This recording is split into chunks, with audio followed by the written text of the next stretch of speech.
Hi friends, welcome back to మాటే మంత్రం Telugu audio stories. అందరికీ నమస్కారం అండి. ఈరోజు మనం చదువుకోబోయే కథ నీ మీద మనసాయరా 29వ భాగం. ఈ కథ కనుక మీకు నచ్చినట్లయితే తప్పనిసరిగా ఒక లైక్ ఇవ్వండి. అలాగే ఈ కథ పైన మీ అమూల్యమైన అభిప్రాయాన్ని ఒక చిన్న కామెంట్ ద్వారా తెలియచేయండి. మన మాటే మంత్రం ఛానల్ని సబ్స్క్రైబ్ చేసుకోండి. మీకు నచ్చిన వారికి షేర్ చేయండి. ఇక కథలోకి వెళ్దామా? నీ మీద మనసాయరా 29వ భాగం. తెల్లవారుజామున లేచి నైనికను లేపి ఫ్లైట్ టైం అవుతుంది, లేచి రెడీ అవ్వమన్నాడు. లేచి ఫ్రెష్ అయి గబగబా రెడీ అయ్యింది నైనిక. వాళ్ళు లేస్తే చెప్పి వెళ్దాం అంది నైనిక. అవసరం లేదు, వాళ్ళని పడుకోనివ్వు, లేచాక వాళ్లే ఫోన్ చేస్తారులే, నువ్వురా అంటూ నైనికని తీసుకొని ఎయిర్పోర్ట్కి వెళ్ళిపోయాడు. కార్తీక్, మాయా లేచేటప్పటికి టైం 9 అయ్యింది. ఇంట్లో చూస్తే ఎక్కడా విరాట్, నైనిక కనిపించలేదు. ఈ వెధవ చెప్పా పెట్టకుండా వెళ్ళిపోయాడు అనుకుంటూ ఫోన్ చేశాడు కార్తీక్. అప్పుడే కారు దిగి ఇంట్లోకి వెళ్తున్నారు విరాట్, నైనిక. ఏంట్రా చెప్పా పెట్టకుండా వెళ్ళిపోయారు అన్నాడు. మీరు మంచి నిద్రలో ఉన్నట్టున్నారు, మీ నిద్ర డిస్టర్బ్ చేయటం ఎందుకని వచ్చేసాంలేరా అన్నాడు విరాట్. అవునా, ఎక్కడా, బెంగళూరులోనే ఉన్నారా అన్నాడు కార్తీక్. లేదురా, ఇప్పుడే ఇంట్లోకి ఎంటర్ అవుతున్నాం. సరేరా, మళ్ళీ చేస్తాను అంటూ ఫోన్ కట్ చేశాడు. హాల్లోనే ఉన్న గీత దగ్గరకు వెళ్ళి, hi mom, good morning, daddy ఆఫీస్కి వెళ్ళిపోయారా అన్నాడు. చురుగ్గా ఓ చూపు చూసింది గీత. సారీ మామ్, ప్లీజ్ ఈ ఒక్కసారికి ఎక్స్క్యూజ్ చెయ్యి ప్లీజ్, నిన్నంతా నిన్ను చూడకపోతే ఎంత మిస్ అయ్యానో తెలుసా అంటూ సోఫాలో కూర్చున్న ఆమె ఒళ్ళో తలపెట్టుకుని పడుకున్నాడు. మరీ అంత పిచ్చిదానిలా కనిపిస్తున్నాన్రా నేను నీకు? క్యాలీఫ్లవర్ సీజన్ కాదురా ఇది, నువ్వు నా చెవుల్లో పెట్టడానికి అంది. ఆ మాట విని పిల్లిలా సోఫా వెనక నిలబడిన నైనిక పకపక నవ్వింది. నువ్వేంటే నవ్వుతున్నావు, ముందుకురా అంది. పిల్లిలా ముందుకు వచ్చి ఆమె ముందు నిలబడి, సారీ అత్తా, నాకు తెలియదు, బావ చెప్పా పెట్టకుండా తీసుకొని వెళ్ళాడు, నాదేం తప్పులేదు, ఎక్కడికో షాపింగ్ అనుకున్నాను, నాకేం తెలుసు చెప్పకుండా బెంగళూరు తీసుకుని వెళ్తాడని, సారీ అత్తా అంటూ చెవులు పట్టుకుని గుంజీళ్ళు తీస్తుంది. అబ్బబ్బబ్బబ్బబ్బా, ఎంత భయమే నేనంటే నీకు. అరెరెరెరెరే, ఏం నటిస్తున్నారిద్దరూ, తేలుకుట్టిన దొంగలు అంటారే, మీలాంటి వాళ్ళనే. అయినా దీని లెక్కేంట్లే, దీనికి చెప్పేదేంట్లే అనుకున్నారు మీరిద్దరూ, అంతేనా అంది అంతే సీరియస్గా చూస్తూ. ఏంటి మమ్మీ ఆ మాటలు, వినటానికి చండాలంగా ఉంది. నేనెప్పుడైనా అలా అనుకుంటానా? నువ్విలా మాట్లాడటం నాకు నచ్చలేదు మామ్ అన్నాడు బాధగా విరాట్. అసలు నాదేమీ లేదు మమ్మీ, ఇదే నాకు ఫుట్బాల్ అంటే ఇష్టం, తీసుకువెళ్ళమని 4 రోజుల నుంచి గొడవ పెడుతుంది. ఎలాగో కార్తీక్ గారు రమ్మంటున్నాడు కదా అని సర్ప్రైజ్ చేద్దామని తీసుకుని వెళ్ళాను. ఓ గంట చూసి సాయంత్రానికి వచ్చేద్దాం అనుకున్నాను. ఆ వెధవేమో రాకుండా ఆపేశాడు. సారీ మామ్, ఇంకెప్పుడూ ఇలా చెయ్యను, నీకు చెప్పకుండా ఎక్కడికి వెళ్ళను, ప్రామిస్ అన్నాడు. నువ్వు వెళ్ళినందుకు కాదురా, నువ్వు ఎక్కడైనా తిరుగు, నాకేమీ ఇబ్బంది లేదు. దాన్ని అలా చెప్పా పెట్టకుండా తీసుకొని వెళ్తే నేనెంత భయపడ్డానో తెలుసా? అది ఆఫీస్లో లేదు, ఇంటికి రాలేదు అంటే, ఉదయం ఎప్పుడో చెప్పా పెట్టకుండా వెళ్ళిన మీరు నైట్ అయినా ఇంటికి రాకపోతే ఇంట్లో వాళ్ళకి భయం అనిపించదా అంది కోపంగా. పైగా ఆడపిల్లని తీసుకెళ్ళావు, నైనిక రెస్పాన్సిబిలిటీ మంది. ఆ టైంలో ఒకవేళ మీ అత్త వచ్చి అడిగితే నేనేం చెప్పాలి? మీ పెళ్ళైన తర్వాత మీ భార్యాభర్తల ఇష్టం, ఎలాగైనా తిరగండి, పెళ్లికి ముందు మాత్రం నాకు చెప్పకుండా ఎక్కడికి తీసుకువెళ్ళొద్దు అని ఖరాఖండిగా చెప్పేసింది గీత. అయితే దాన్ని ఎక్కడికైనా తీసుకువెళ్లే రైట్ నాకు లేదా మామ్ అన్నాడు మోహన్ చిన్నబుచ్చుకొని. ఉంది, నువ్వు దాన్ని ఎక్కడికైనా తీసుకెళ్ళొచ్చు, ఆ రైట్ నీ ఒక్కడికి మాత్రమే ఉంది, కానీ చెప్పి తీసుకువెళ్ళమంటున్నాను. ఆ 3 ముళ్ళు పడ్డ తర్వాత మీ ఇష్టం వచ్చినట్లు తిరగండి బాబు, నేను అడ్డు చెప్పను అంది గీత. సారీ అత్తా, నువ్వు ఇంత ఫీల్ అవుతావు అనుకోలేదు, లేకపోతే బావ పిలిచినా నేను వెళ్ళేదాన్ని కాదు అంది కళ్ళల్లో నీళ్లు తిరుగుతుండగా నైనిక. నువ్వు చెప్పకే కబుర్లు, నువ్వు వాడు పిలిస్తే ఎక్కడికైనా వెళ్తావు, ఏమైనా చేస్తావు, నాకు తెలియదని సంగతి మీరు వెళ్ళినందుకు కాదు నా బాధ, చెప్పకుండా వెళ్ళినందుకు అంది గీత. బావతోనేగా వెళ్ళింది, అంత కోపం ఎందుకు అంది నైనిక. మీ ఇద్దరికీ ఇంకా పెళ్లి కాలేదని మర్చిపోవద్దు మీరు. ఈ కొద్ది రోజులు హద్దుల్లో ఉంటే చాలా మంచిది. నాకు ఇలాంటివి ఇష్టం లేదు అంది గీత. మామేంటి ఎప్పుడూ లేనిది ఈరోజు ఇలా మాట్లాడుతుంది అనుకున్నాడు విరాట్. అతని మొహం నల్లగా మారిపోయింది. నైనిక కూడా అలాగే అనుకొని బిక్కమొహం వేసుకుంది. అప్పుడు గీత పకపకా నవ్వుతూ, ఎలా ఉందిరా సుపుత్ర నా యాక్టింగ్? టిట్ ఫర్ టాట్ అన్నమాట. మీరు నాకు చెప్పకుండా వెళ్ళినందుకు మీకు ఇదే నా పనిష్మెంట్ అని నవ్వింది. పొరపాటైపోయింది, అప్పుడే రివీల్ చేశాను. ఈ రోజంతా మిమ్మల్ని ఇలాగే ఏడిపించాల్సింది అంది. ఏంటి మామ్, నిజంగా బెదరకొట్టేశావు అన్నాడు తల్లిని కినుకుగా చూస్తూ. రాత్రి నేను పడిన టెన్షన్కి మిమ్మల్ని ఈ మాత్రం పనిష్మెంట్ చేయకపోతే నాకు నిద్ర పట్టేటట్లు లేదురా, అందుకే ఇది అంది. ఓ అత్త, నేనైతే బెదిరిపోయి చచ్చిపోయాను. అవునా పాపం, నాకంటే ఎక్కువ యాక్ట్ చేస్తున్నావు కదా నువ్వు. ఎంత భయపడుతున్నావో అర్థమవుతూనే ఉందిలే అంది గీత. ఏడ్చారులే గాని వెళ్ళి ఫ్రెష్ అయ్యిరండి, బ్రేక్ఫాస్ట్ చేద్దురు గాని అని చెప్పి కిచెన్లోకి వెళ్ళింది. అమ్మయ్య అని తల విదిలించుకొని ఇద్దరూ పైకి వెళ్ళిపోతుంటే, జ్యూస్ తాగి వెళ్ళండి, ఫ్రెష్ అయి క్రిందికి వచ్చాక బ్రేక్ఫాస్ట్ చేద్దురు గాని చెప్పింది గీత. నయనిక గీతతో పాటు కిచెన్లోకి వెళ్ళి 2 గ్లాసుల్లో జ్యూస్ తీసుకుని వచ్చి ఒకటి విరాట్కి ఇచ్చి తను తాగుతూ కూర్చుంది. ఏంటో పొద్దున్నే ఈ టార్చర్, జ్యూస్ తాగాలంటే నా వల్ల అస్సలు కావటం లేదు అని సనుక్కుంటుంది. నైనిక నెత్తి మీద చిన్నగా మొట్టికాయ వేసి, నీకు ఉదయమే జ్యూస్ తాగాలని ఉండదు, నైట్ సలాడ్ తినాలని ఉండదు, chocolates, ice creams, junk food తినమంటే మాత్రం టన్నులు టన్నులు తింటావు. ఇప్పటికైనా చెత్త అలవాట్లు మార్చుకో అన్నాడు. పొంగమూతి పెట్టుకుని విరాట్ని చూసింది. తాగుతున్నాగా అంది నీరసంగా. ఏదైనా తినేటప్పుడు ఇష్టంగా తిను, ఇలా మొహం మార్చుకొని బలవంతంగా తింటే అది ఒంటికి పట్టదు అన్నాడు. హీ అని నవ్వుతూ తాగుతూ ఉంది. నీ నవ్వు కంటే ఆ ఏడుపే బాగుందిలే, అదే కంటిన్యూ చెయ్యి అని గ్లాస్ అక్కడ పెట్టి లేచి పైకి వెళ్ళాడు. బలవంతాన సగం తాగి మిగతాది సింక్లో పోసి ఏమీ ఎరగనట్లు గ్లాసులు తీసుకెళ్ళి వంటగదిలో పెట్టి వచ్చి తను కూడా పైకి వెళ్ళిపోయింది. ఫ్రెష్ అయి డ్రెస్ మార్చుకొని కిందికి వెళ్తుంటే అప్పుడే తన రూమ్లోంచి బయటికి వస్తున్న విరాట్ స్పీడ్గా నైనికి వెనక వెళ్ళి ఆమె చేయి పట్టుకొని రూమ్లోకి తీసుకువెళ్ళాడు. ఏంటి బావా, ఆఫీస్ టైం అయిపోయింది, నేను వెళ్ళాలి అంది. ఇప్పుడు ఆ తొక్కలో ఆఫీస్కి వెళ్ళకపోతే ఎవడూ ఏడ్చేవాడు లేడు, నిన్న రిజైన్ చేయమని ఎన్నిసార్లు చెప్పాలి అన్నాడు. చేస్తాను బాబు, ఇంకొక 5 days. రిజైన్ చేస్తే అమ్మ ఇప్పుడే విజయవాడకు వచ్చేయమంటుంది, మరి వెళ్ళనా అంది. నీ ఇష్టం, వెళ్తే వెళ్ళు అన్నాడు ఆమె కళ్ళల్లోకి చూస్తూ. నీకు మరీ ఆటిట్యూడ్ ఎక్కువైంది బావా, అయితే ఈరోజే రిజైన్ చేసి వచ్చి రేపే ఊరు వెళ్ళిపోతాలే అంది.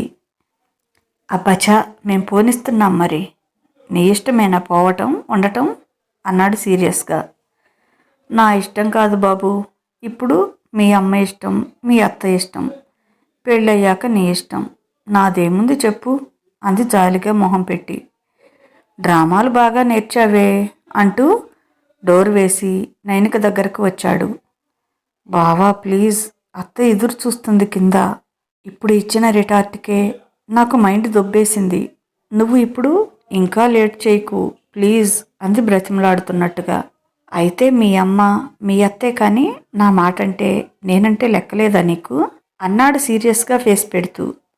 నేను అలా అనలేదు బాబు, నాకు అందరికంటే నువ్వే ముఖ్యం, కానీ నువ్వు ఇప్పుడు మొదలు పెడితే 15 గంటైనా వదిలిపెట్టవు. ఇప్పుడు కిందికి వెళ్దాం పద బావా, నైట్ నువ్వు ఏ టైంకి వచ్చినా నేను మేల్కొనే ఉంటా అంది. ఓకే వెళ్దాం, 1 minute అంటూ ఆమె వేసుకున్న టీషర్ట్ని పైకి లాగాడు. ఈ దరిద్రాన్ని మాత్రం వదలవు కదా అన్నాడు బ్రాని చూసి. అలా అంటే ఎలా, నేనిప్పుడు ఆఫీస్కి వెళ్ళాలి, అర్థం చేసుకోవు అంది. దాని హుక్కు తీయటానికి నానా తిప్పలు పడుతుంటే, ఎందుకు అంత కష్టపడుతున్నావు, జస్ట్ ఇంతే అని 1 సెకండ్లో తీసేసింది నైనిక. ఇంతేనా, నేనింకా ఎక్కడెక్కడో వెతుకుతున్నాలే అన్నాడు ఆమెను ముందుకు తిప్పుకుంటూ. ఆమె ప్రాణి కొంచెం పైకి జరిపితే తెల్లని పాలరాతి లాంటి ఆమె శరీరం మీద విరాట్ అనే గుండ్రని అక్షరాలు నల్లగా మెరిసిపోతూ దర్శనమిచ్చాయి. కొంచెం కిందికి వంగి అక్కడ గట్టిగా పదే పదే ముద్దులు పెట్టాడు. అతని ముద్దుల దాటికి ఎర్రగా మారిపోయింది అక్కడ శరీరమంతా. అతని ముద్దుల దాటికి ఎర్రగా మారిపోయింది అక్కడ శరీరమంతా. అతని ఊపిరి వెచ్చగా తన ఎదపై తగులుతుంటే ఒంట్లో కరెంటు పాస్ అయినట్లుగా అనిపించింది. అతని చేతులు ఆమె నడుముని ఇంకా ఒంటి మీద ఎక్కడెక్కడో తడుముతుంటే బావా ప్లీజ్ వద్దు అంటూనే అతని తలని తన హృదయానికేసి గట్టిగా హత్తుకుంది. అతని మీద ఫీలింగ్స్ ఎక్కువ అవుతుంటే గట్టిగా కళ్ళు మూసుకొని అనవసరంగా చూపించాను నీకు అనుకుంది. తల పైకెత్తి చూసి ఎర్రబడ్డ ఆమె చెక్కిళ్లను చూస్తూ అదురుతున్న ఆమె పెదాలను అందుకున్నాడు ప్రేమగా. అతని మెడ చుట్టూ చేతులు వేసి అతని ముద్దులో మమేకమైంది. కాసేపాగి ఆమెను వదిలి ఆమె మొహం చూసి నవ్వుతూ కొంచెం టచప్ చేసుకొనిరా అంటూ తన క్రాఫ్ సెట్ చేసుకొని కిందికి వెళ్ళిపోయాడు. నా లిప్స్ చూడగానే అత్త కనిపెట్టేస్తుంది కూడా. ఈ మధ్య అనుమానంగా చూస్తుంది. ఈ బావేమో వినడు అనుకుంటూ జుట్టు సరిగ్గా దూకొని కొంచెం లైట్గా పౌడర్ రాసుకొని షర్టు వేసుకొని కిందికి వెళ్ళింది. బ్రేక్ఫాస్ట్ చేస్తుంటే నైని ఎప్పుడు రిజైన్ చేస్తున్నావు జాబ్కి? మీ అమ్మ ఫోన్ చేసింది రాత్రి. ఇంకా రిజైన్ చేసేయమంటుంది. విజయవాడ తీసుకెళ్తాను అంటుంది నిన్ను. ఈ కొద్ది రోజులేగా మాతో పాటు ఉండేది అంటుంది. ఏమంటావు నువ్వు అంది తల వంచుకొనే తింటూ ఊరగా విరాట్ వంక చూసింది. విరాట్ మాత్రం నీ ప్రాబ్లం నువ్వే తేల్చుకో అన్నట్లు చిన్నగా నవ్వి తినేసి బాయ్ మామ్ వెళ్తున్నాను అన్నాడు. దీన్ని కూడా వదిలిపెట్టి వెళ్ళరా ఒకసారే అంది గీత. రిజైన్ చేయమని చెప్తున్నావుగా ఇంకెందుకు అన్నాడు. దానికోసమైనా ఆఫీస్కి వెళ్ళాలిగా అంది గీత. త్వరగా వచ్చేయ్, నేను వెళ్ళాలి, లేట్ అవుతుంది అన్నాడు విరాట్. అయిపోయింది అంటూ చేయి కడుక్కొని అతని వెనకే పరిగెత్తింది నైనిక. ఏమనుకుంటున్నావు అన్నాడు విరాట్. వెళ్ళాలని ఉంది, కానీ నిన్ను చూడకుండా నీకు దూరంగా అన్ని రోజులు ఎలా ఉండాలి అర్థం కావటం లేదు అంది సాడ్గా ఫేస్ పెట్టి. సరే ఆలోచించుకో అన్నాడు. అంటే నాకేనా బాధ? నువ్వేం ఫీల్ అవటం లేదా? నేను వెళ్ళిపోతే ఎలా అని అంది బొంగమూతి పెట్టి. ఎందుకు ఫీల్ అవ్వాలి? ఇన్ని సంవత్సరాల నుంచి మనం కలిసే ఉన్నామా ఏంటి? దూరంగా ఉన్నామని మన మధ్య లవ్ ఏమైనా తగ్గిపోయిందా అన్నాడు ఓ కన్నింగ్ స్మైల్ ఇస్తూ. ఇప్పుడు ఉంటున్నాంగా. నాకు నిన్ను వదిలిపెట్టి వెళ్ళాలి అనిపించటం లేదు. అమ్మా వాళ్ళ దగ్గర కొన్ని రోజులు ఉండాలనిపిస్తుంది. ఏం చేయాలో అర్థం కావటం లేదు. ఐడియా, నాతో పాటు నువ్వు కూడా వచ్చేయి అంది. అబ్బా, తెలివి మరీ ఎక్కువ అవుతోంది. ఇక్కడ పనులన్నీ ఎవరు చూసుకుంటారు? మన మ్యారేజ్ నాటికి ఈ పనులన్నీ పూర్తి కావాలి. ఈ ఎక్స్ట్రా వర్క్ నుంచి ఫ్రీ అవ్వాలి అన్నాడు. సరే వెళ్ళాలనుకుంటే వెళ్ళు, రోజు వీడియో కాల్ చేస్తానులే అన్నాడు. వీడియో కాల్ చేస్తే నువ్వు ఫోన్లోనే కనిపిస్తావు, నా ఎదురుగా ఏమీ ఉండవుగా అంది. కొన్ని రోజులు దూరంగా ఉంటే లవ్ ఇంకా ఎక్కువవుతోందంట. అది కూడా ఎలా ఉంటుందో ట్రై చేద్దాం అన్నాడు. నైనికకి సర్ది చెప్తున్నా అతనికి కూడా మనసులో దిగులుగానే ఉంది. ఇది లేకుండా నేను ఉండగలనా అనుకున్నాడు.